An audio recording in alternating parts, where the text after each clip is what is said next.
Welcome to Prime Factors. This week, Thomas Pelham-Holles, Part 1. Hip, hip! Hip, hip! Hip, hip!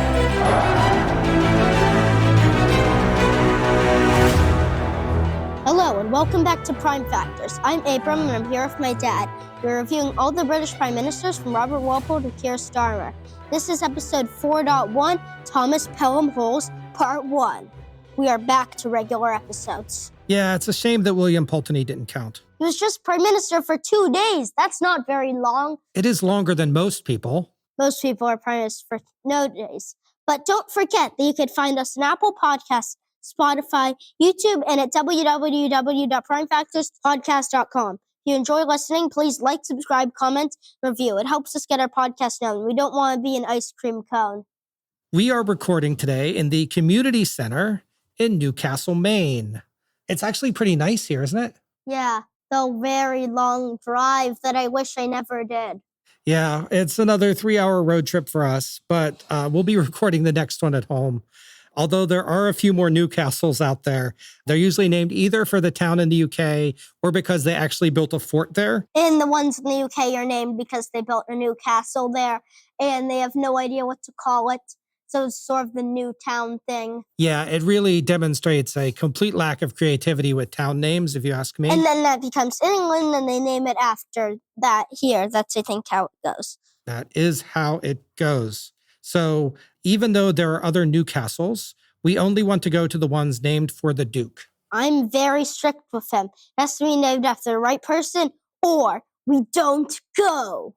Okay, one more thing. We've discussed and decided that we'll be referring to our subject as Thomas Pelham-Holles instead of Thomas Pelham-Holles. We've heard it both ways, but 2 of Abram's favorite YouTube channels call him Holles, so we will too. That's how it is in the song.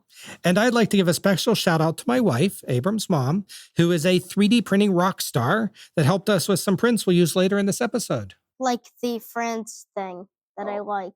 Oh yeah, we'll talk all about all of these little 3D printed marvels when we get to that part of the episode. And we're hoping to add more later on as the story progresses. We're hoping that this will be just the first of many episodes, including these special 3D printed delights.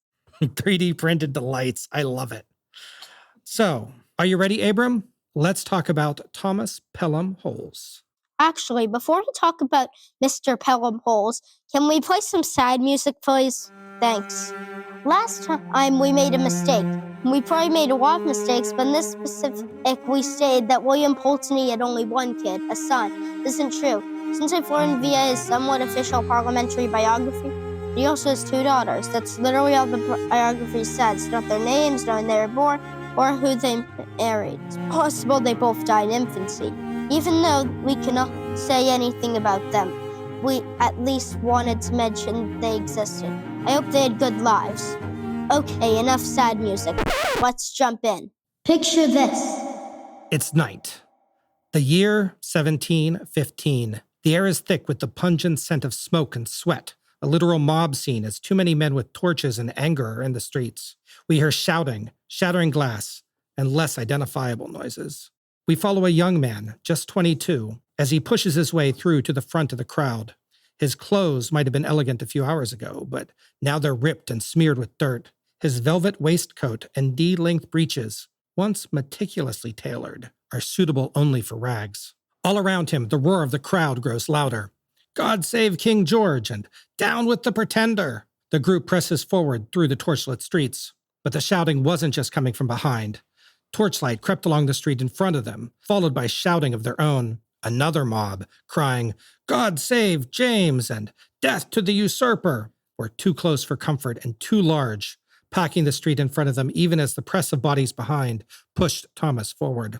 He came to his senses. He wasn't being pushed. He was leading this mob. It was his job to keep the peace, and while he didn't expect to be in the thick of things, here he was. He steeled himself as the masses of angry people collided. Their shouts were so loud in his ears now that he couldn't make out individual words, only the all-encompassing anger on both sides. Time seemed to stand still as a gunshot pierced the air.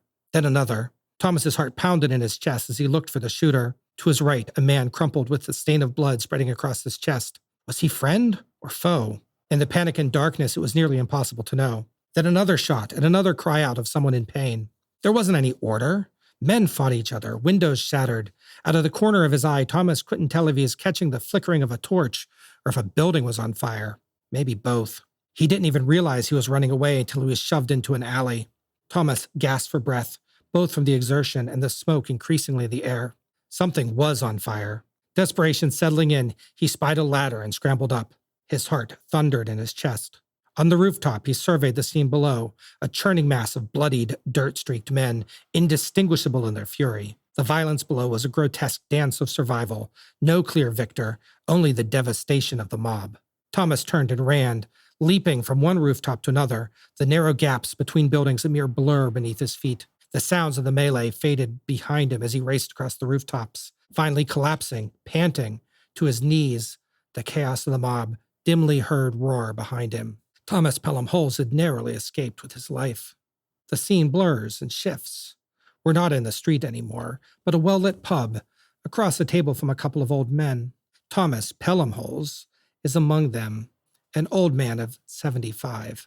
His clothes are fine, and his cheeks might be a little red. Was this a real event in his youth, or just a story for old friends at the bar? I guess you'll have to decide for yourself. Dun, dun, dun! Part 1, Ancestry. So, Abram, we've already covered the Pelham family history in his brother's episode, but just to remind you of the key bits, right? His grandfather's name is John Pelham, and he's a baronet. His father is Thomas Pelham, and he's right now an MP for East Grinstead. His dad's first wife was Elizabeth Jones, but she died after having 2 daughters.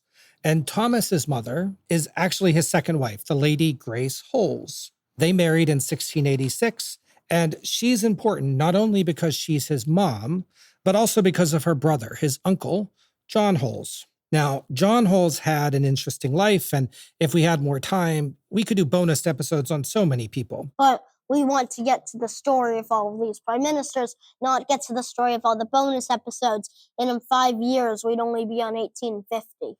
That is true. Let's not do that.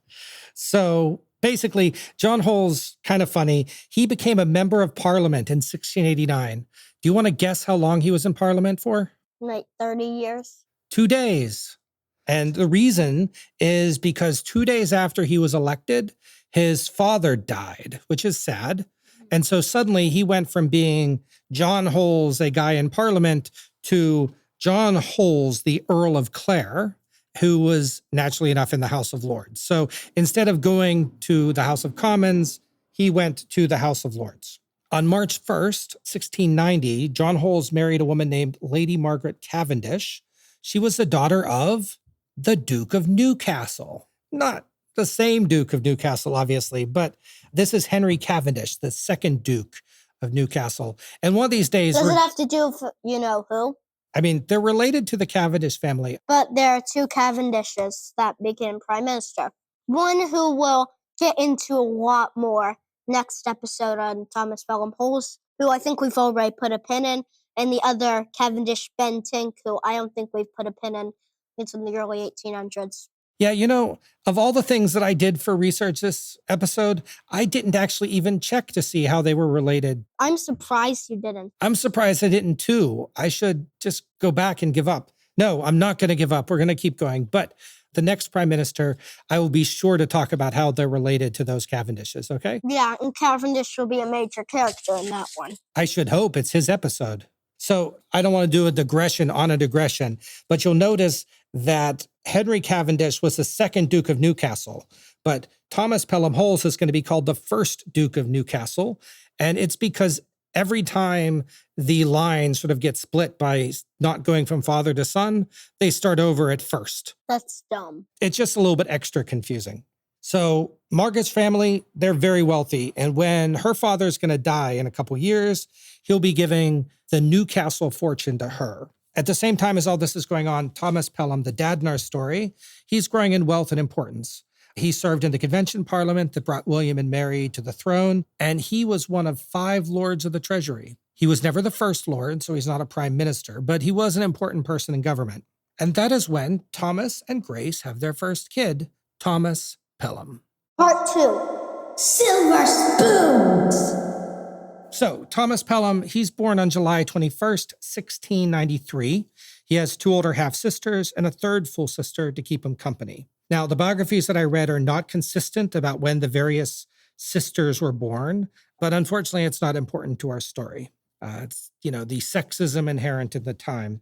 And this is the part of our podcast where we calculate how many silver spoons our prime ministers are born with. We definitely don't want anyone to take this too seriously, but, it's an interesting rough guide. Since we did Henry Pelham's episode, I actually found a couple more relatives, and so I've adjusted some scoring slightly. Henry now has 24 and a half spoons, while Thomas has 25 and a half. Why does he have more? Now, that's a good question because that's one of the changes that I made in the scoring system.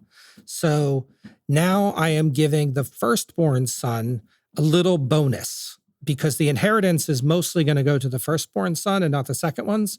So the firstborn sons are going to get higher points because otherwise Thomas would actually have gotten less points than Henry, even though he is the rich brother that got all of the inheritance, both from his uncle and from his dad. But he would actually have gotten lower because his uncle was still an earl at this point. So bottom line is firstborn sons now get bonus points. So congratulations. How many points do they get? 2? It actually doubles the points that his dad gives him. So if his dad gave him 3 points, then his dad will give him 6. So this way, like the son of an earl is still going to get less points than the firstborn son of a duke, but it's still going to be pretty fair. Just to remind you, right now we have, Robert Walpole and Pulteney. They both were from wealthy but not long established families. They got 5 and 4.5 silver spoons. The Pelhams are in the mid-20s. They have a more established family and more money.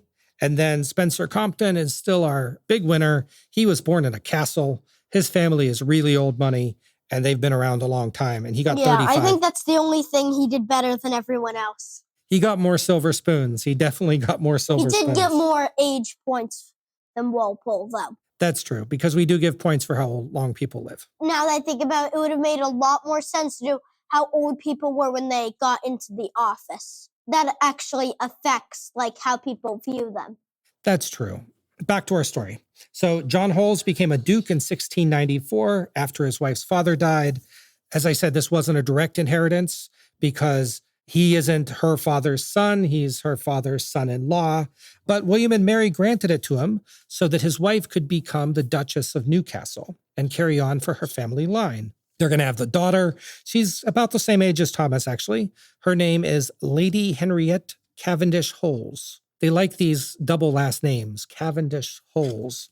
Just remember her because she's going to be in the story in a bit. Thomas's brother Henry was born in September 1694. You remember him? Yep. They did have a few more sisters, but I don't know when they're all born. When Thomas was 7, his mom died, so that's sad. Oh.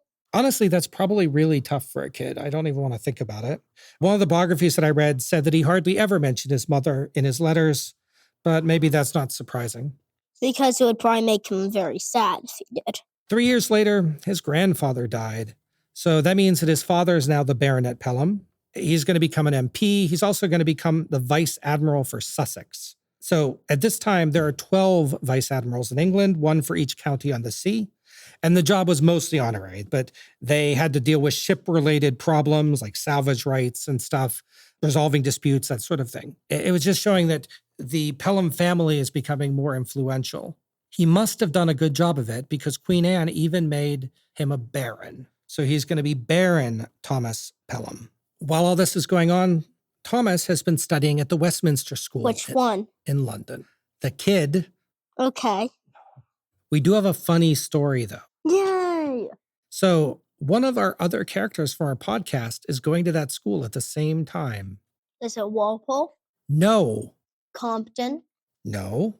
Pulteney? No. It is John Carteret. Can't believe we didn't guess Carteret. So we are eventually going to know him as Lord Carteret. And he's actually 3 years younger. So how much time they were spending together, we don't know. But we do know that they knew each other and that they got into some mischief together, what the British might call a jape. I don't know what a jape is, but I think it's a British word. None of the biographies go into any details. Apparently, the two got into trouble after drinking too much at a party. Keep in mind that one of them is 10 and the other 13, or maybe 13 and 16. They're all way too young to be drinking. So maybe this story isn't quite as true as they might let on. But they at least had some adventures together, maybe, when they were school kids. When he turned 16, he went to Clare College in Cambridge. That's not so young to go into college back then, but he's never going to finish his degree. He doesn't seem to like learning as much as his brother does, and he's not as much of an intellectual, right? While he was there, someone important in his life died. On July 15th, 1711, Uncle John Holles died. Thomas is 18, and this is going to change his life forever. Part 3, so much inheritance. There's no easy way to put this, right? So Uncle John Holles was hunting in Nottinghamshire when he fell off his horse, and he died of his injuries the next day. He was only 49, and that he and his wife had only had one daughter, the one that I mentioned, Henrietta Cavendish Holles. He didn't have a son to inherit his estate. But over the previous decade, Uncle John had gotten really close to Thomas. We don't know the details, but it's clear that he came to think of Thomas as maybe a son or a protege. But it was a surprise to his wife and daughter when, instead of having them in his will, he gave almost all the money to Thomas Pelham. There was a catch, as you just figured out. Thomas had to rename himself Thomas Pelham-Holles. So for roughly £35,000 a year, that's like $8 million a year in today's money. I don't think he had to think too hard about that. Uncle John also left some money to his wife and his daughters. But not nearly as much. Less than a tenth of how much that he gave to Thomas. Can you believe that? Whoa. He just really didn't care about them. I think he cared about them, but definitely he wanted a male heir, and he didn't get a male heir with them. So what do you think his wife thought about this whole situation? Probably didn't like it. I mean, probably did like it because it's a podcast. Which one's right? His wife, Margaret Cavendish, was really, really angry. He not only gave all of his money, but all of the Cavendish fortune that had just gone to their family from her dad has now gone to Thomas Pelham-Holles. He now has holes in his name. So the home where she grew up is now owned by her nephew-in-law. So she was going to fight. She did not want this to happen. She took him to court. But, she's a duchess. She is one of the wealthiest people in England, so she had connections. And she went to somebody else that you know, Robert Harley. Is that Oxford? That is Oxford. And this is Oxford at the height of his power. He was the Lord High Treasurer under Queen Anne, and he was pretty much the closest that Queen Anne had to a prime minister, right? So she went straight to the top, and she got Oxford to help fight to win back the inheritance from Thomas Pelham-Holles. But, okay, fine. Thomas had a solution. He offered to marry her daughter. Who's her daughter? Her daughter was Henriette Cavendish Holles. So he offered to marry her. And understand, she's his cousin, right? So that's a little icky. Ew. Thomas was 18. She was 17. Like, ages were probably okay. But his offer was turned down. And the reason why is funny. So I don't know if you remember Harley, but he always struck me as a little bit of a villain, don't you think? Yeah, what about Bolingbroke? How did he strike you? I feel like he acted more like a villain because he didn't get kicked out of after part 1. That's true. Bolingbroke was more of a villain, but I think he was the main villain of, if we actually did a silver screen for Walpole, he'd be the main villain. that's true. So Robert Harley, who Margaret Cavendish had gone to for help, said, I have an idea. I'll help you, but I want Henriette to marry my son, Edward Harley. So essentially, Oxford is now using the power of the government in order to get the Holles Cavendish fortune for his son. Now it's the Holdes Cavendish Harley fortune? Yes. That's funny. His son was 22, so it wasn't a bad match, and he wasn't her cousin. So she said yes. Hooray! Thomas was winning the court battles, but he did not want to go against Oxford and all of his government connections, right? So while all this was happening, Because it took a couple years to work this way through, Thomas's father died. So we're now 1712. Thomas Pelham-Holles is now the Baron Pelham. Now he has all the Pelham family wealth. So remember, he's going to give a little bit over to Henry, but he gets like the vast majority of the Pelham family estate. Thomas isn't old enough to sit in Parliament, but he already wants to be a politician. How old do you have to be in Parliament? 21. He's 20 at this point. So he started using all that money he got to put MPs in office, right? Buying rotten boroughs. And I wouldn't want to buy rotten boroughs. do you remember what a rotten borough is? No. A rotten borough in British Parliament is when a town has so few voters that one person can simply buy up all the votes and put whoever they want in as an MP. And we've actually seen that for pretty much every prime minister that we've dealt with so far has been in control of rotten boroughs. Later on, they will change the rules for parliamentary seats, and now rotten boroughs will be eliminated. But we're going to have them for a long time. In 1714, Thomas, he turns 21. He enters the House of Lords. He finally makes a compromise with Oxford. So Henriette's actually going to get to keep most of the Cavendish fortune. He's just going to keep the Holles fortune.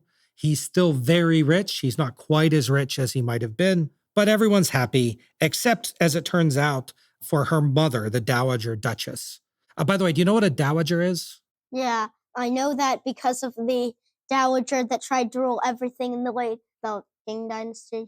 Oh, yeah. There was that dowager that tried to rule everything for like 35 years and like killed one of the emperors.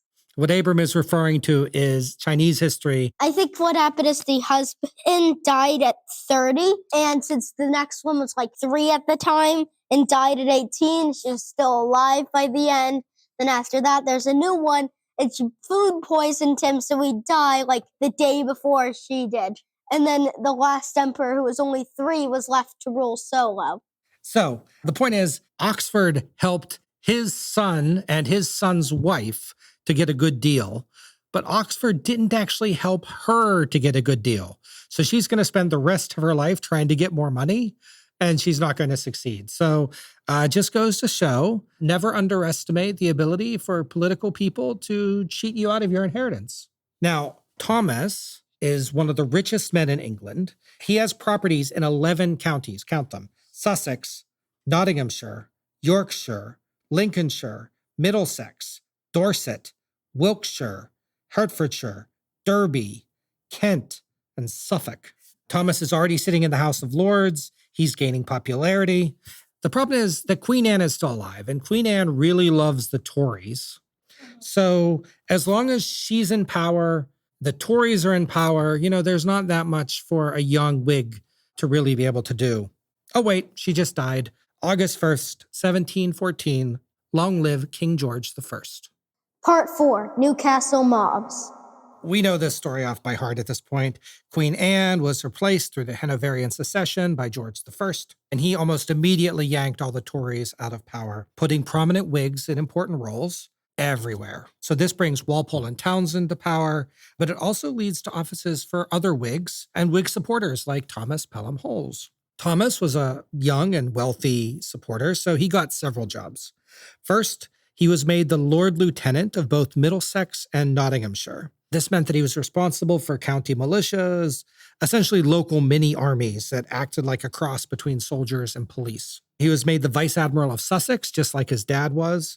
So he was responsible for protecting the coast of Sussex in at least a different way. How come so many things involve Sussex? I feel like it's the most prominent county out of all of our episodes. Like, both, I think, Pelham and Pelham-Holles, and I'm not sure if Pulteney did, I'm not sure if he did, but Sussex seems to be extremely prominent. Like, everyone seems to be from Sussex. Yeah, well, it could be because, of course, we went through some of this with Henry. So honestly, I don't know how a 21-year-old could have done even one of those 3 jobs, but here he had 3 of them. Unfortunately, he was also needed. The secession brought violence. Jacobites saw their chance of a James III slipping away, while even the loyal Tories were ripped from government and all their high-paying jobs. This led to riots, unrest across England. In Scotland, it's going to give rise to the 1715 insurrection that we talked about in Henry Pelham's episode. Some of the worst rioting was in October 1714, around when George I was to be crowned. These so-called coronation riots swept through London, other parts of England. Mobs that essentially saw this as their last chance to preserve their God-appointed monarchy, as well, at least as they saw it. Thomas, as the Lord Lieutenant, was one of the people responsible for keeping the peace, putting down these mobs. And much later, he would reminisce about these riots, saying, quote, "I love a mob. I headed a mob once myself. We owe the Hanoverian secession to a mob." Thomas was known to exaggerate a bit, but there was a real danger here, even if there was little chance that any number of angry people could have prevented George I from putting that special hat on his head. But what was this about him heading a mob? That's a little bit more difficult to pin down. During the unrest that continued from 1714 to 15, riots broke out in different cities at different times, often around dates that were important to the Jacobite cause. And depending on the biographies that you read, Thomas either grew his militias into so-called Newcastle mobs to either defeat the insurgents at their own game, or maybe he was inspired by leaders in Nottinghamshire that kind of showed him how to do it. These mobs are going to go toe-to-toe during these riots with the kind of Jacobite mobs. Under his authority, almost 1,000 men in Middlesex that he feared were sympathetic to the Jacobites, they were all arrested. And this is where our opening scene comes in. Thomas is much later going to sketch out a scene where he was leading the mob, 2 men were shot, and then he ended up fleeing across the rooftops to safety. I'm inclined to believe him, because if it were a lie, I think he would have made himself sound a little bit braver. It's like, oh no, some people got shot. I ran away. Not exactly the story that you would make up, I think. Which riot this was, though, whether it was in 1714 or 1715, what town it happened in, I can't find anything that says one way or the other. So we'll just assume it happened at some point. You might also notice that I called them Newcastle mobs. That's because Thomas was made the Duke of Newcastle in January 1715, thanks to his support of the Hanoverians. I said in Henry Pelham's episode that it was because of his work in the 1715 insurrection, like he called up all those troops, those dragoons. The dragons. The dragons. That doesn't seem to be the case. The point is, some of these dates are hard, especially the old style dates versus the new style dates. And some of the sources are inconsistent about what happened in what At least order. New Year's is January 1st by now, not March 25th. No, this is still old style dates in the story. The New Year's didn't change until Henry Pelham was prime minister. Oh yeah. Part 5, personality. With all the titles, court cases, and mob violence, you might have noticed that Thomas Pelham-Holles didn't do one thing that almost all of his predecessors did, and that is he never took his grand tour of Europe. In some ways, of course, he was busy. He had the death of his father to deal with, the death of his uncle, all those legal battles, so maybe he didn't get to enjoy that much of his young adulthood. But there might have been another reason as well, and that is that Thomas Pelham-Holles was afraid to travel by boat. Since we have a little breather in our story, let's take a minute to talk about his personality. One of the first things that people say about Thomas Pelham-Holles, the Duke of Newcastle, is that he is bad at money. He's one of the richest men in England, but he had no idea how to manage it. He even thought that dealing with money was beneath his dignity as a duke. By 1720, he is going to be so bad at his money, and he has spent so much money that he's going to have to borrow money from his brother. Whoa. Yes, he's going to have to mortgage his properties. He's going to set up a trust to keep all of his own spending in line. And then when the South Sea bubble bursts, he's going to lose £6,000, which is... Most of his money. Not most, but a lot of money. Is it like 10% of his money? I think the challenge is that we know how much he would have had if he would have won that court battle, which is £35,000. But I'm not sure how much he's actually making right now, especially because he is spending money so fast. So £6,000, I think, is a big dent. Whether it's 10% or not, I can't really say. A close friend, actually one of his mentors and guardians briefly after his father died, Archdeacon Bowers, remarked in 1715, quote, "I am sure your lordship cannot go 6 months with the way you are in without plunging yourself in such difficulties as will make you uneasy all your lifetime." Biographers that are trying to be nice say that he spent his money on political patronage and buying seats and greasing palms, but less kind ones say that he spent much of his money on just constantly upgrading all of his houses, especially Claremont and Sussex, and his London estates. He spent lots of money on parties. I have biographies that just spend an entire page going through all of the stuff that he bought at this party or at that party. It's like, how many deer do you really need for a party? I have no idea. He loved to throw huge parties, thousands of dollars of modern dollars worth of food. And he loves food, and he's especially going to become enamored with French cuisine. And he's even going to hire a French chef. So speaking of parties, Thomas was, like so many men, kind of a heavy drinker, a habit that he might have picked up with Lord Carteret back in Westminster when he went to school, if you believe that. He wrote in his letters that he was, quote, rarely sober during many of the wild parties and other gatherings that he arranged when he was winning points and influencing people. By 1722, however, this is going to be something he works on. He's actually going to write a letter to his wife, reassuring her that he is no longer drinking heavily and that he is staying sober during these parties. So this must have been something that Does he have a about. wife yet? I didn't mention his wife yet because he's going to marry her in a second. I kind of jumped ahead a little bit just to tell you that he is working on his drinking problem. He's still going to drink a lot of French wine, but at least he's going to drink it in moderation. In terms of his politics, Thomas Pelham-Holles is very different from the people that we've spoken about so far. Walpole believed that power should reside in the House of Commons, and that the Commons is a check on the king. And you know that Henry Pelham and William Pulteney, they largely followed what Walpole believed. Spencer Compton, he was kind of everywhere. He just wanted to make friends and just agree with whoever he was talking to. But Thomas thought that real power should be in the House of Lords, but not just any lords, the current lords. He was very much against new lords being created. He liked the concentration of wealth being exactly where it was, but he also thought that a powerful aristocracy was the best check on the king. So kind of a very different man than Robert Walpole was. Even by the standards of his time, Thomas was a religious man. He went to church twice a day. Maybe not every day, but twice a day pretty often. As far as we know, he never took advantage of the corruption in the system to enrich himself, although that could possibly be just because he was so bad at money. But later in life, he is going to contribute to missionary organizations that'll try to spread Christianity around the world. So definitely religion is something that is important to him. And in part 2, we'll see, I think, more of that we don't necessarily like. Yeah, he has a little bit of anti-Jewish stuff that we'll get to in the next episode. We don't know about his hobbies, but he is known to have written poetry. None of it survived, so I can't say if it's good or bad, but if it was good, I would have made you read it.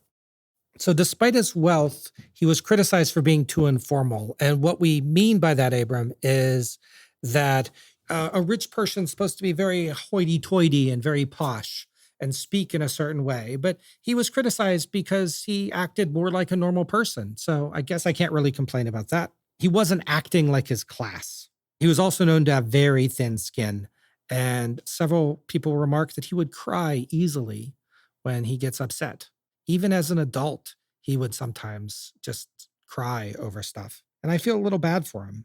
Once his younger brother is going to start climbing through the ranks, Thomas is apparently going to be a little jealous of him, right? Henry didn't get all the opportunities that Thomas got, but Henry is going to be prime minister before him. And I think that's going to be a little bit challenging for him. He also is weirdly afraid of getting cold feet.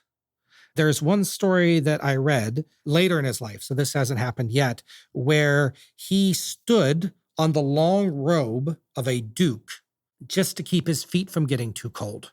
That's not good. It's a little bit impolite. It's like, I'm going to stand on your clothes. And finally, his final quirk is he likes to sleep in beds that have already had someone else sleep in them first. Ew. I don't know you, but that's a weird thing. I can't explain it. The point is that Thomas Pelham-Holles is surprisingly quirky, and we didn't really get this impression of any of the other people that we talked about so far. Like, I didn't really understand any of their personalities, but here we're seeing a more complete person. So I'm hoping that, some of our future biographies. But we'll try to give him points for that, or at least not subtract points for it. I think he's an interesting and quirky person. And this, we're both interesting and quirky people. So I can appreciate that about him. While we're talking about his personality, we weren't paying attention. It's 1716, and Walpole's about to rebel against Sunderland and Stanhope. Stanhope. It's like if you combined him with a turnip. No, Townsend has the turnips. How was that? Oh, Townsend, after resigning from government, went to study farming and became famous for farming turnips. And they called him Turnip Townsend. Really? Yes. That's stupid. It's amazing. Part 6, Lord Chamberlain. Just to remind you, in 1716, we had the big Whig split, right? Walpole and Townsend went into opposition against Sunderland and Stanhope, and Pulteney joined them. But Thomas Pelham-Holles and Spencer Compton, they both stayed on the Sunderland-Stanhope side. It doesn't matter, but the reason they split was that Walpole was pushing back on English foreign policy becoming Hanoverian foreign policy, and Sunderland and Stanhope were more willing to do whatever the king wanted, including do things that, in Walpole's view, did not support England, but rather supported Hanover. The cool thing about this is now we have two future prime ministers on each side. Walpole with Pulteney and Thomas Pelham-Holles with Spencer Compton. I'm not going to tell you which side I'd rather be on. So just to give you some context, Henry Pelham isn't even in Parliament yet. So he's not involved in this. So Thomas had a second reason to stay with Sunderland and Stanhope. He was wooing Henrietta Godolphin, Sunderland's niece through marriage, and the daughter of the Duke of Marlborough. So she was super rich. And if Thomas managed to marry her, not only would he be even richer, but then he'd get even deeper Whig political connections. So he stayed with Sunderland and Stanhope, and his loyalty was rewarded. He was given a new job. He is now the Lord Chamberlain to George I. So this is a big thing, but not technically a government job. He's going to be in charge of managing the royal household, what they call above stairs. That means that he's managing the public face for the visits and the functions that the king's going to host. About 2/3 of the staff will report to Thomas Pelham-Holles. And guess what? That means that he can kind of give his friends jobs and stuff like that, because that was the way patronage worked at the time, all the little corruption in government that happened back then. He's also going to be able to become much closer to George I, maybe even friends. But this job came with a weird side role. So Thomas is now responsible for censoring the plays in London. Why does the Lord Chamberlain censor the plays? I have no idea. We can keep this in mind when he score him because he's going to be pro-censorship. In general, he really didn't like lowbrow theater. He did like opera, so he used this job in order to basically get himself put in charge of the Royal Academy of Music and bring proper entertainers into London. And his funding is going to be what brings Handel to England.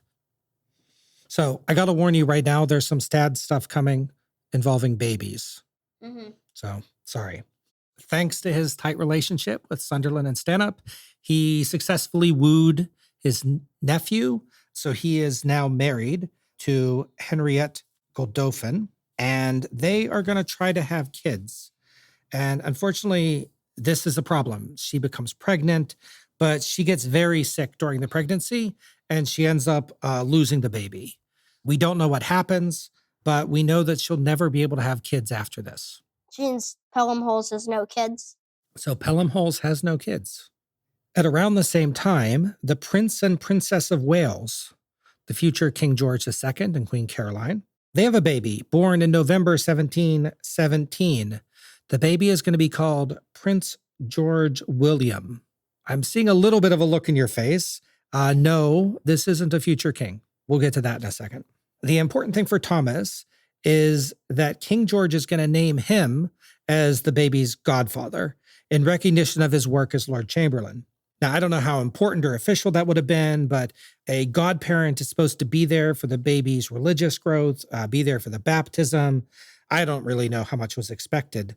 But, Abram, the Hanoverians' fathers and sons were famous for one thing. Do you remember what it was?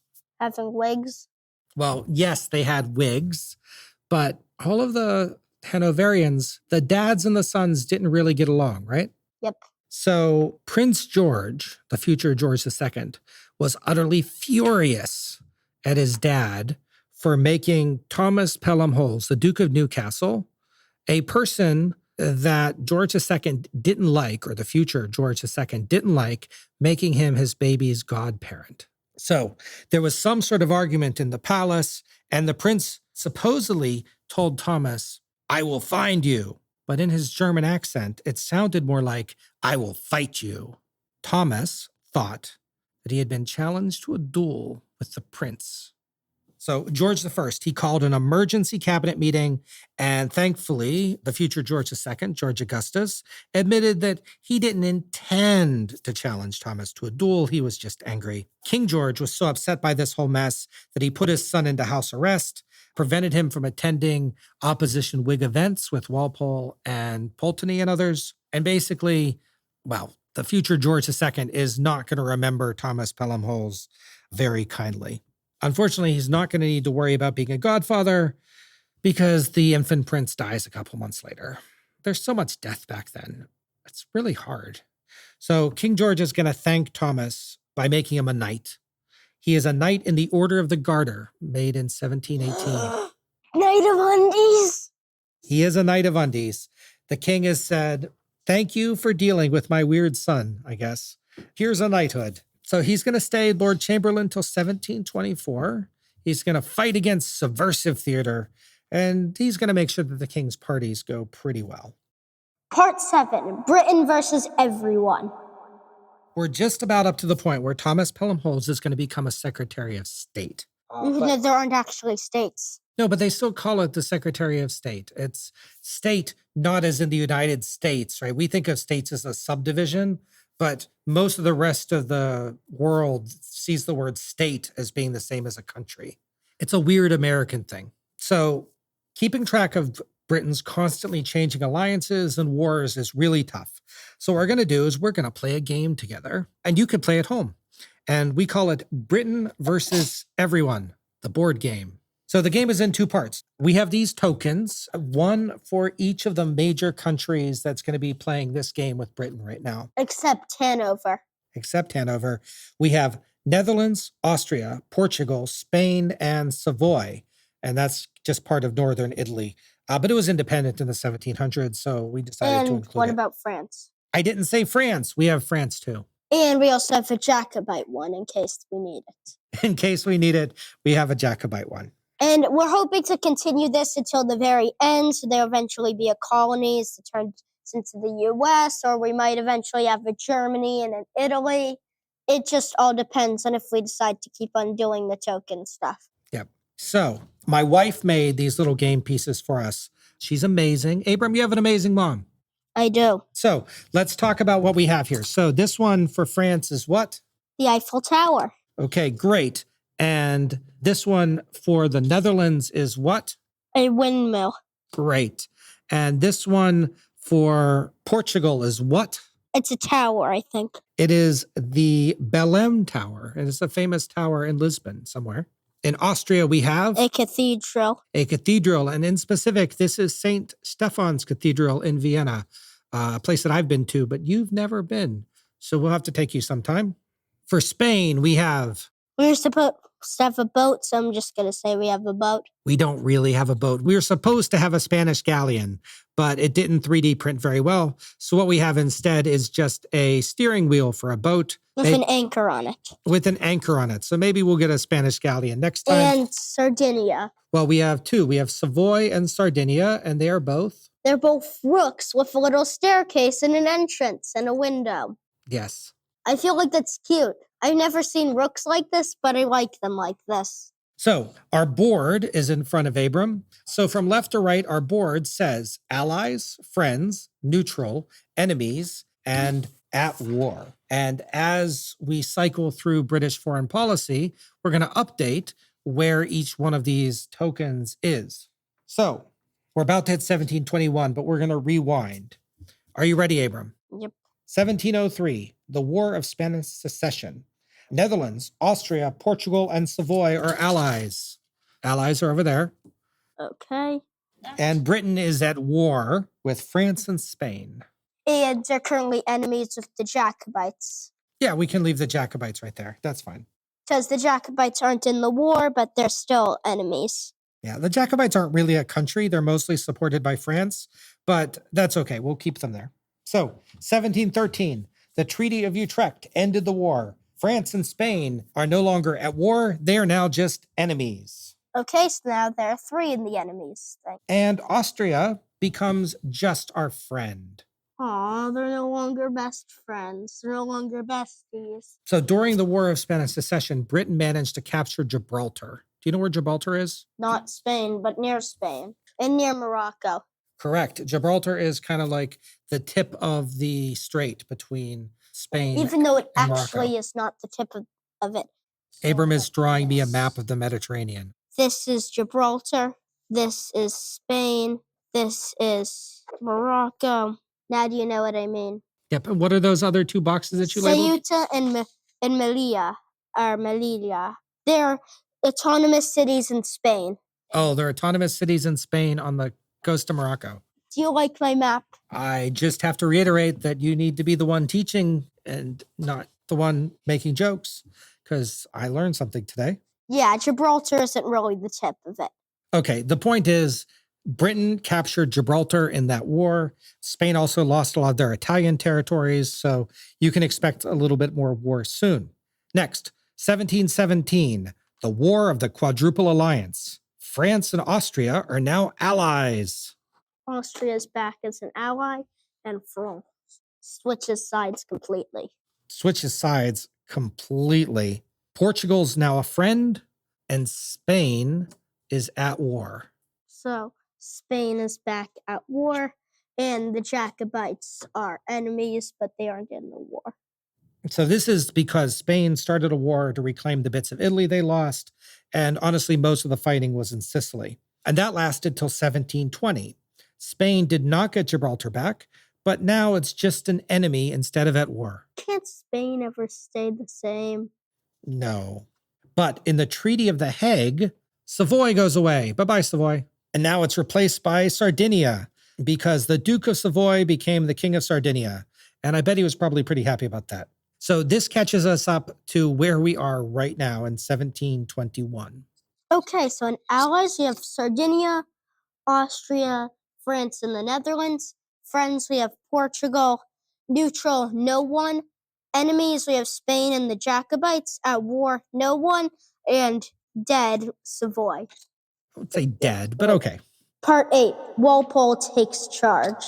All right, so as we covered before, Walpole latched onto the South Sea Company crisis to completely take control of government, and he became Britain's first prime minister. Even though it wasn't actually called that until 1905, 1908, one of those years. Correct. It wasn't called prime minister yet. So we've already seen how everyone reacted to Walpole so far. Spencer Compton, he kind of floated above the fray, staying Speaker of the House no matter who was in charge. Henry Pelham, he's in Parliament, by the way, became Walpole's disciple. William Pulteney, well, he went from friend to enemy almost overnight. And while Thomas is eventually going to join his brother to support Walpole, he is not happy about this. He supports Sunderland, he supports Stanhope, but after both of them die in quick succession... Yeah, Stanhope, I think, died at this point, and Sunderland's about to die. Correct. He had no choice but to ally with Walpole. Other than wanting to keep the Tories and the Jacobites out, they didn't really have compatible political views. Thomas wrote, quote, "I neither like their person, Walpole, or credit their interests." He doesn't like Walpole right now. Now, they're eventually going to work better, but I can't help but think that maybe Thomas is always a little bit unhappy on the inside. Now, this isn't going to happen for a while, but do you remember that Pulteney had that newspaper? Yep. The Craftsman. He's going to start it in a couple years.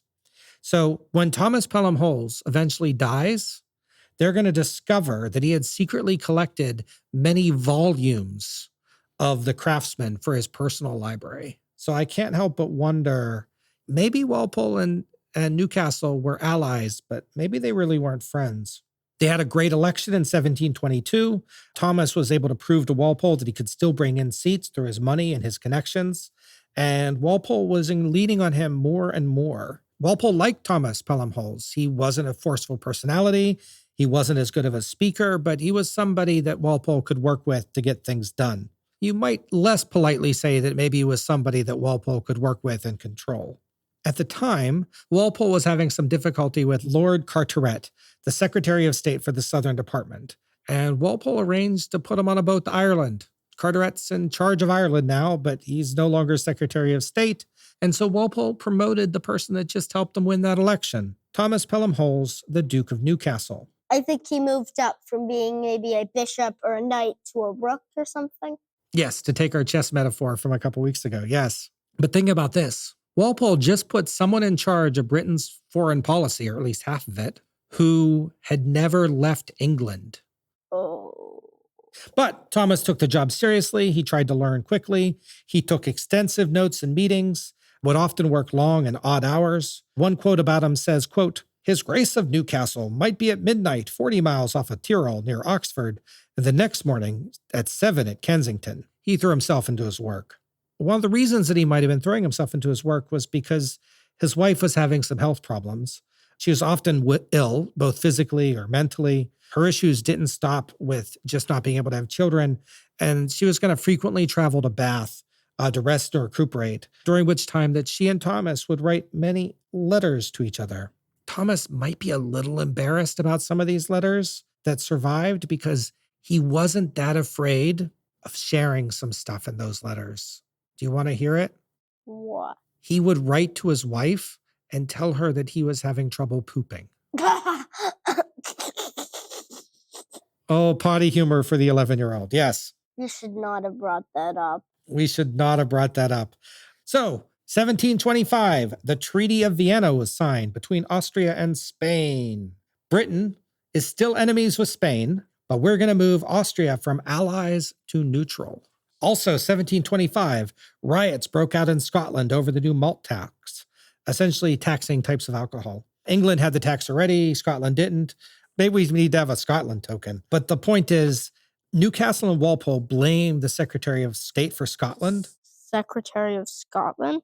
Yeah, actually, you're right. That is a little strange. But since the Act of Union in 1707, Scotland has been a part of the United Kingdom, but they still had a separate Secretary of State. And Newcastle actually blamed the Secretary of State for maybe fanning the flames of these riots. A guy named by the name of John Kerr, the Duke of Roxburgh. So Newcastle basically took over responsibility for Scotland himself, and he abolished the role of Secretary of State for Scotland. So although Thomas Pelham-Holles started out as a student of foreign policy, by 1727, he felt quite comfortable disagreeing with Townsend, and he's going to start to push to become the leader. Part 8B, George II. So on June 11, 1727, George I died, and his son became George II. Now, we've seen this event from every possible angle by now. So just a reminder, George II really doesn't like Walpole or Newcastle. He tries to get Spencer Compton to be prime minister. That doesn't work. Walpole takes over. But we now have this situation where George II is in charge, and he still really doesn't like Thomas Pelham-Holles. So once George II is king, he's going to start taking regular trips back to Hanover. And Walpole is going to ask him to take Thomas, the Duke of Newcastle, with him. And King George II is going to say no. So they might be working together okay, but he really didn't want to spend that much time around him. In order to get any view into what's going on in George II's household, Thomas ends up becoming good friends with his daughter, Princess Amelia. It's a little bit of a scandal. Some people think they're a little bit too flirty, but most commentators think that they were just friends. Part 9, Taking Control. With a new king on the throne, Spain decided, 1727, that they wanted to get Gibraltar back. They just can't stop deciding that. Yeah, well, that's why we have all these pieces here, right? To keep track of who doesn't like who. And the important thing is that Britain hates France and the Bourbon family, the royal family right now. And Spain was taken over by Bourbons in 1700. So that's part of why they hate them extra. And a lot of these battles, right, they're not only in Europe, but they're also in the New World. You have the English colonies and the Spanish colonies and the French colonies. I think we're going to be talking about this a lot more next episode, because we're going to get to the 7 Years' War very soon. So Spain attacks, tries to get Gibraltar back, and it's called the Anglo-Spanish War of 1727. So, Abram, will you move Spain back to the at war column? But Spain just signed something called the Treaty of Vienna. And now we are not so sure that Austria is going to be our friend. So Britain's going to mostly fight this war by defending Gibraltar, attacking Spanish colonies in Panama, Portobello. Britain doesn't get very far in this war, but neither does Spain. And Gibraltar stays firmly Should I under move control. Austria over to here? That sounds great. Because they are like enemies, but they're no longer like completely neutral. Yep. So this is where Townsend and Thomas Pelham-Holles start to disagree. So remember that Townsend is the Secretary of State for the Northern Department. He's the senior Secretary of State. Thomas Pelham-Holles is the Secretary of State for the Southern Department. Why is there a Northern Department and a Southern Department again? Well, it's because there's a lot of countries in the world, and Britain at the time thought that one person should be responsible for like the northern countries. So that was Scotland and Scandinavia, and I think the Holy Roman Empire.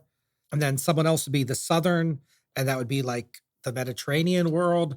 I don't have the list in front of me of which ones did which. And actually, it doesn't matter because they would frequently sort of trade up who was responsible for what. But the point was at the time, they thought that they needed two people in order to be in charge of the world.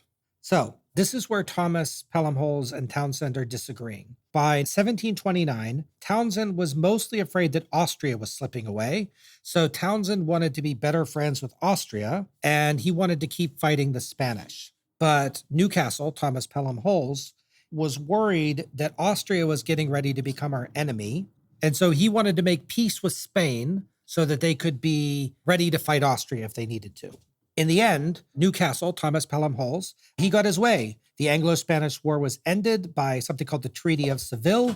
So Spain is now moving into just the enemies column. And Townsend is going to be pretty unhappy about this. So in fact, he's going to be so unhappy that he decides to resign as the Secretary of State. And the guy who negotiated the Treaty of Seville, his name is William Stanhope. So he's not the other Stanhope. He's a cousin, I think. He's actually great friends with Thomas Pelham-Holles. So as thanks for writing this treaty, he's going to end up being Townsend's replacement as Secretary of State. And now Townsend gets to deal with turnips. And now Townsend gets to deal with turnips, so everyone's happy. But in 1731, Thomas Pelham-Holles realizes that Townsend wasn't completely wrong, so he signs the Treaty of Vienna, another Treaty of Vienna, and now Austria is our ally again. Yay, allies. They're just controlling Austria at this point. This treaty also ensured that the Habsburg Empire would not be split on Charles's death. So at this point, both of Britain's enemies are happy. Austria, as much of an enemy as they were, and Spain. And what about the Jacobites? They aren't really involved in anything. Yeah, they're still enemies. So this treaty had an unfortunate side effect, and that is that France is really upset about it. And guess what? They're the enemy again. Moving France over. Part 10, Losing Control. We got to fast forward a couple years. You remember from Walpole's episode, he tried to increase taxes. He got really unpopular. More and more Whigs are joining Pulteney's faction. Pulteney started the Craftsmen. Like, we've all covered this a whole bunch of times. But the important thing is that Newcastle, Thomas Pelham-Holles, is going to stay with Walpole in what they called the Old Core Whigs. But even though Thomas Pelham-Holles is supporting Walpole publicly, privately they're disagreeing more. And their bigger disagreement is over the War of Polish Succession. And that's a civil war in Poland. France and Spain were backing one side, Austria, the Holy Roman Empire, and others, Prussia, on the other side. And Newcastle wanted to join that war. He said that Britain needed to honor the treaty that they just signed with Austria. And see, look, Austria's even in the Allies column. Even though it's on the closer to friends side. Yep. So Walpole, he didn't want to spend the money on another war. He really didn't want to be in the War of Polish Succession. There's just so many succession wars these days. Walpole said no. They found a reason that they could just ignore the treaty and save some money. But Austria is going to be really upset about this. And so they're moving back to neutral. Oh, that's a huge jump. Are they closer to friends or enemies? I think they're closer to enemies. So we'll put them there. So Walpole is so upset by Thomas, the Duke of Newcastle, that he starts to strip him of his powers. So even though Thomas Pelham-Holles is still the Secretary of State, Walpole starts cutting him out. He stops getting all the messages. Now everything's going through Walpole. And in fact, it's going to be Walpole and Queen Caroline that pretty much control public policy for a little while. Doesn't Queen Caroline die soon? She dies in like 3 sentences. Oh. So she's going to die soon. But Queen Caroline, before she died, said something about Thomas Pelham-Holles that I thought I would read. She said that Thomas Pelham-Holles is, quote, such a mixture of fiddle-faddle and popularity that there's just no making anything of him. She can't figure him out. Essentially, Thomas is going to be blocked from being effective in foreign policy, so he's going to spend some time kind of doing other things. In 1736, he gets put in charge of appointing bishops for the Church of England. In 1737, he gets put in charge of the Board of Trade for the colonies.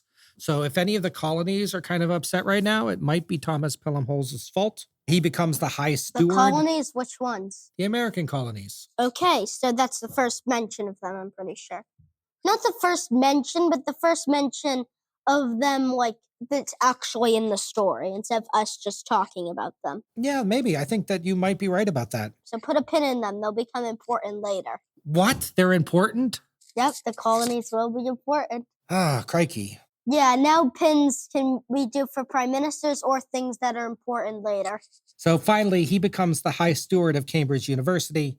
Remember, he didn't even get a degree, but now he represents the university on government matters, and he can even set some academic policy stuff, although it's mostly ceremonial. While this is going on, he also pretty much completely loses control of his finances. He has to borrow more money from his brother. All of his properties are placed in trust. He gets a salary of £7,000 a year, something like $2.5 million a year, sort of to live on. Now he's going to fight against this, and there's going to be some changes. But basically, from this point to the rest of his story, his financial independence is going to be a little bit less.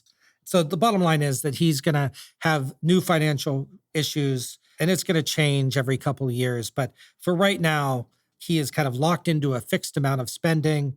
He'll ignore it as often as he likes, but the people that he owes a lot of money to are getting a little bit annoyed with him. Part 11, 3 prime ministers. In November 1737, Queen Caroline dies. Yeah, well, she was the glue that was connecting Walpole to George II, so he's now starting to lose favor with the king. At this point, Townsend is gone, so, there's fewer connections that way as well. And this allows Thomas Pelham-Holles to make a stronger push. So he's trying to become in charge again. He's going to push for Britain to fight in the War of Jenkins' Ear. So we need to move Spain to the at-war column. So even though Walpole didn't want to fight Spain in the War of Jenkins' Ear, he's still going to get blamed for it going badly. And it's going to be so blamed that eventually Walpole has to resign. Just about the same time Walpole was resigning, now we have the War of Austrian Succession. So France is now on the at-war column. No, but are the Jacobites? We'll just keep the Jacobites with the French. Yeah, that's fine. And it won't be until, the Jacobite Wars and Henry Pelham will actually separate them and have France be enemies and Jacobites. Well, remember, there was a Jacobite insurrection in 1737, so we can keep them in the at-war column. That's fine. Yeah. There are other countries, by the way, fighting this war, Bavaria, Prussia, Sweden, but they're not going to get involved, and we didn't make little tokens for them. But mostly Britain right now is just trying to fight to keep France and Spain from either one of them becoming dominant, right? This is about maintaining a balance of power in Europe. But, oh no, Spencer Compton just died. I didn't even remember to mention that Spencer Compton became prime minister, ... Because he's so forgettable. Spencer Compton died. Okay. Henry Pelham is now the prime minister. And that's actually kind of hard for Thomas Pelham-Holles, the Duke of Newcastle. His younger brother now has more political power than he does. He's been helping him with his finances. And really, as I said, he has some jealousy issues to work through here. So in 1748, Thomas is going to take his first ever trip to Europe. So he's going to be there for almost 2 years, negotiating with various world powers, including the Treaty of Aix-la-Chapelle. And he's also going to buy a lot of French wine to take back to Britain because he really likes French wine. So we can take France and Spain out of the at-war column and we can put them back in the enemy column. Mostly we covered all this in Henry Pelham's episode.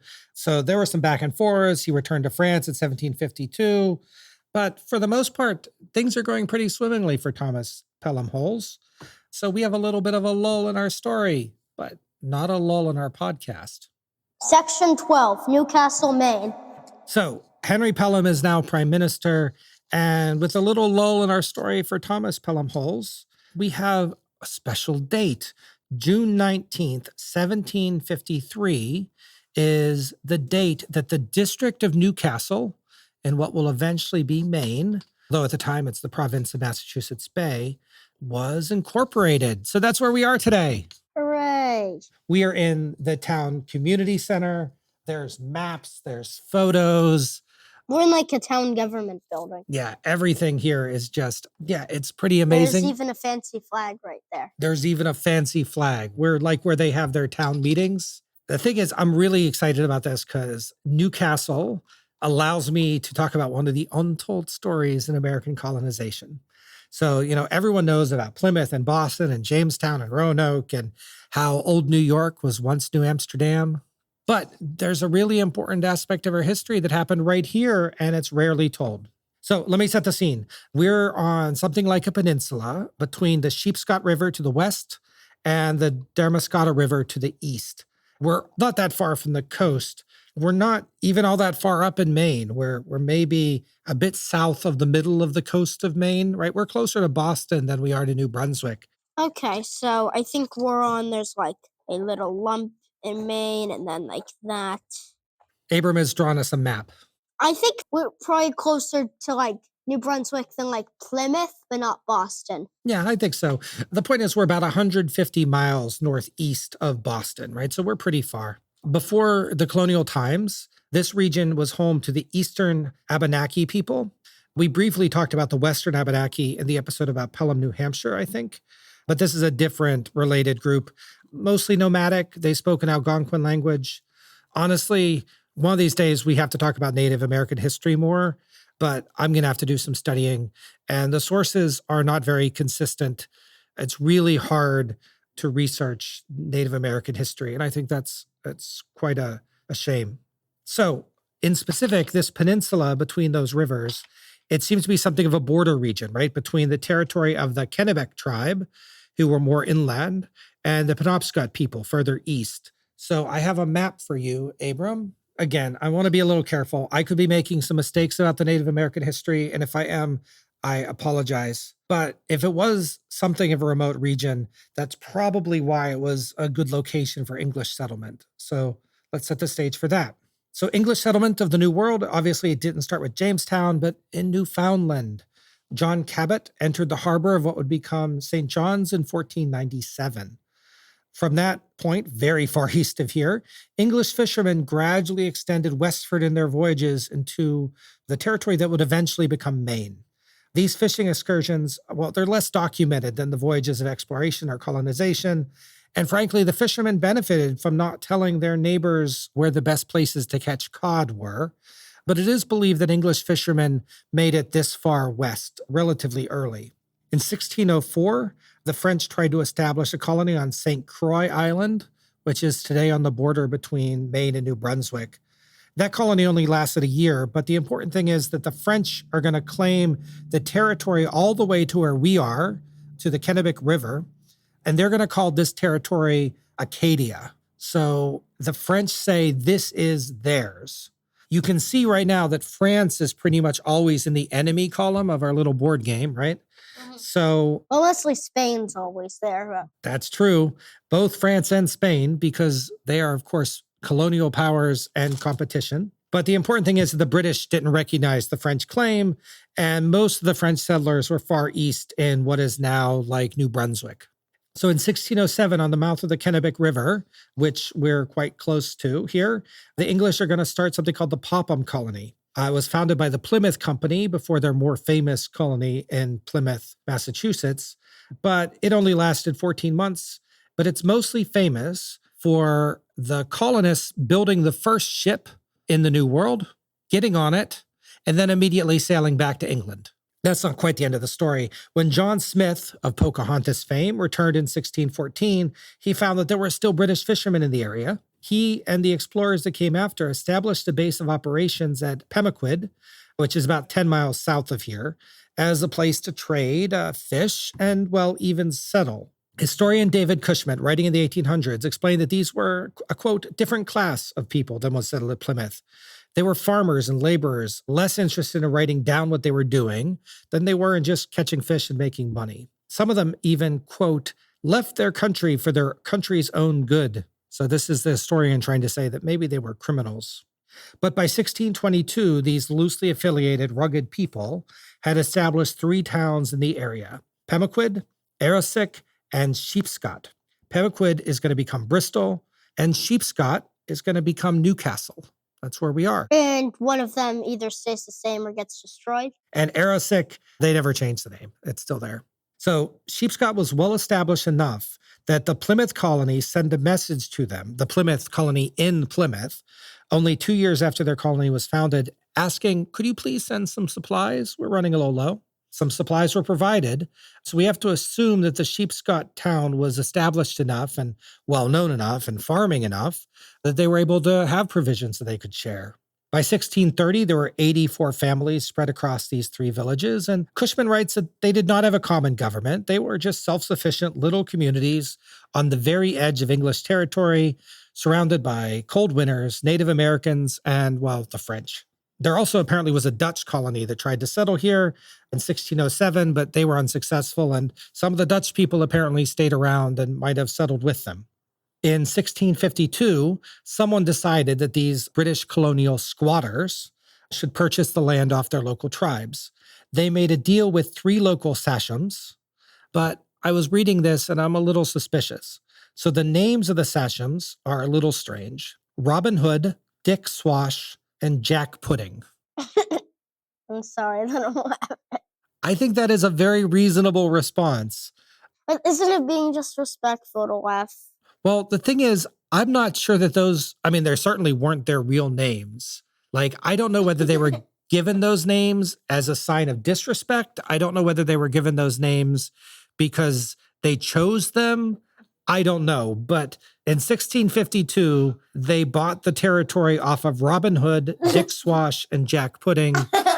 And I can't explain it either. Quite frankly, it all could have been a lie. They could have made it up to claim that they had a legitimate claim to the territory, and maybe they didn't.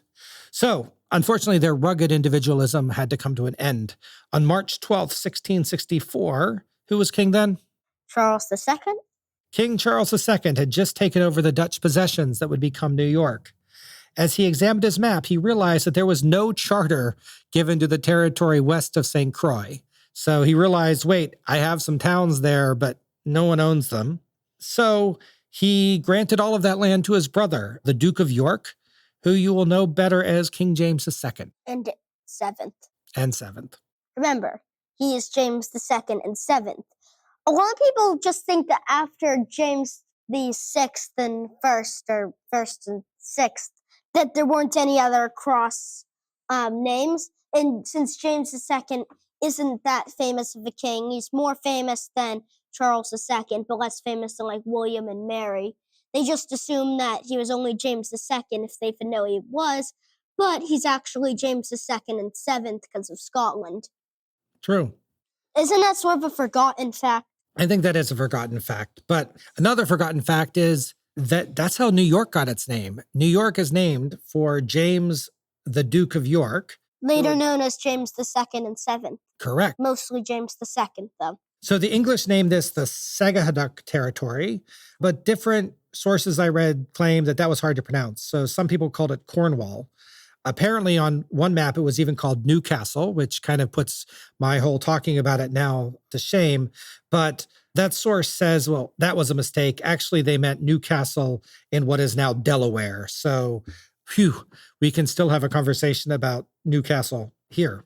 This is probably the most interesting town segment so far already. I'm so glad. So the Duke of York appointed 4 commissioners to travel to New York and Sagadahoc to organize the territory, to establish laws and courts, and to make it into a governed province. The leadership would be in New York instead of Massachusetts. So think about that for a second, even though the Massachusetts colony was a lot closer. And then they renamed Sheepscot to Dartmouth. But don't worry, it's still going to be Newcastle eventually. Did they rename the other one yet? They did rename the other one, but it's about to get really difficult, so the names aren't going to matter much. In 1675, there was a war called King Philip's War. This is a war of Native American tribes trying to reclaim territory that was taken from them and to basically push back on British expansionism. The war started around Plymouth, but spread throughout New England. And in August of 1676, the war reached Sheepscot. Many of the settlers fled to a fort at Cape Neuagun, but 260 settlers were killed, 150 settlers were taken prisoner. All of the settlements in this area, including Sheepscot, which would eventually become Newcastle, were burned to the ground. 6 years later, York, still a duke, arranged for the resettlement of the area. The former occupants were told that anyone that wanted to come back, they had a year to do so. Otherwise, the property would be forfeit. So some people came back. Did they refound all three towns? Well, by that point, there was probably more than just the three. But the point is that King Philip's War pretty much flattened all of the towns and settlements in this area. Before 1675, about.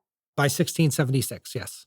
So a little bit more of American colonial history. You might not know 1686, all the northern... And by the way, guess who the king is now?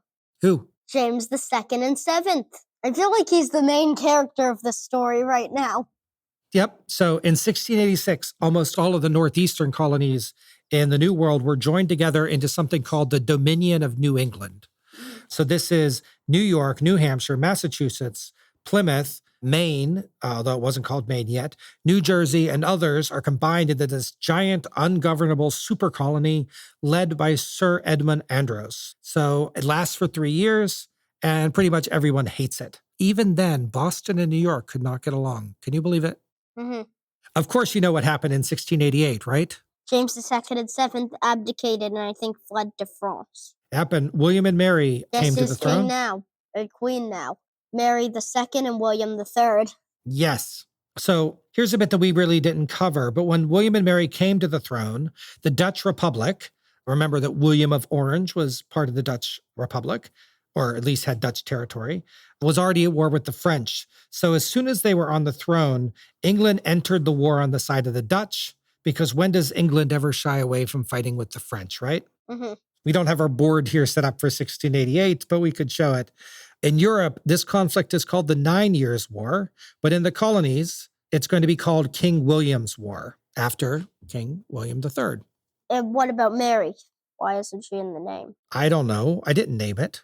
Mm-hmm. So basically, the French are going to fight the English possessions in the New World with the help of Native Americans, kind of like what's going to happen in next episode with the French and Indian War, aka the 7 Years' War. And will we have the Native Americans get a thing in that one as well? Yeah, we'll try to figure out how to give them a thing. I feel like every time we're going to add like 3 or 4 new ones.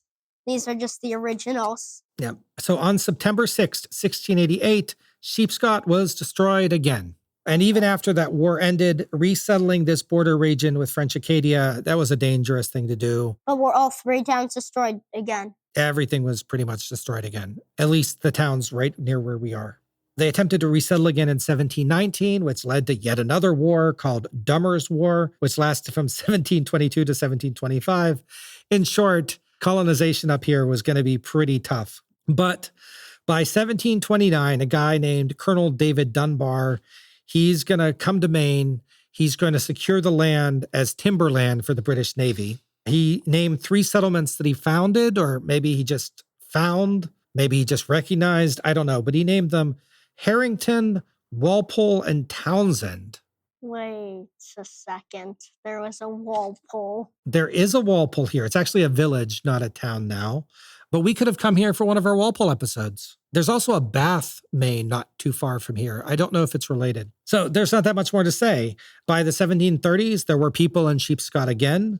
One source says that Colonel Dunbar called this Newcastle in honor of Thomas Pelham-Holles, the Duke of Newcastle.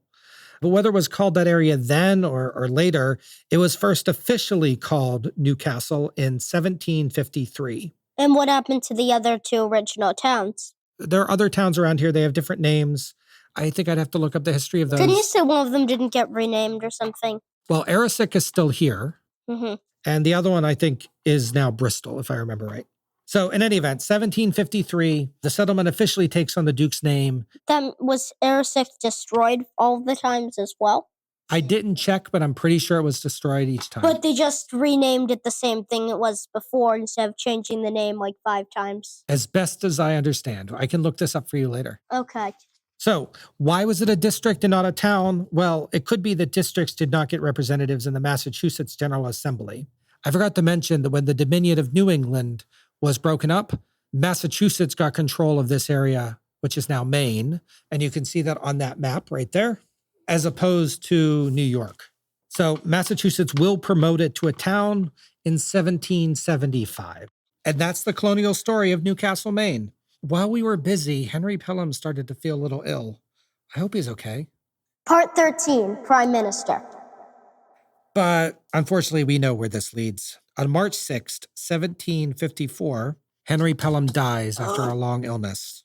I don't really know what it can be like to have someone's younger brother die, let alone someone that was as important to Thomas as his brother Henry was to him. Thomas went immediately into mourning. He left all of his official duties to his good friend, Lord Hardwicke. He's the guy that's going to be the prime minister maker this time. So he's negotiating with George II and others who could take over after Henry. Thomas Pelham-Holles largely stayed out of these discussions because he was in mourning, right? He needed to step away. So Lord Hardwicke first offers the role to William Cavendish, the Duke of Devonshire, but he turns it down. We'll come back to that later. Thomas Pelham-Holles really had wanted to remain as Secretary of State under the next administration, but he was convinced that his only option was to take up the reins of First Lord of the Treasury for his brother.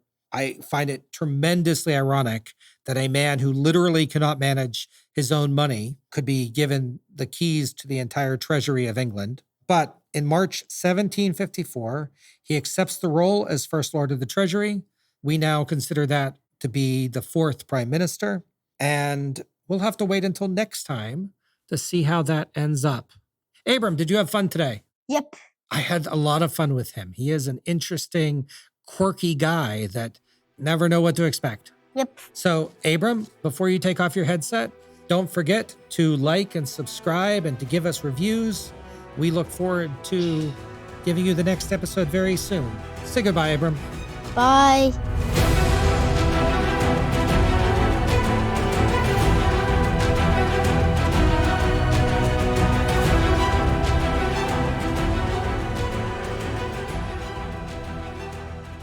Bibliography. My primary source material this week is The Duke of Newcastle by Reed Browning, copyright 1975. This was augmented with material from Thomas Pelham-Holles, Duke of Newcastle, His Early Political Career by Stapleton H. Knoll, 1931. In addition is our usual collection of chapter-length biographies by Dick Leonard and Robert J. Parker.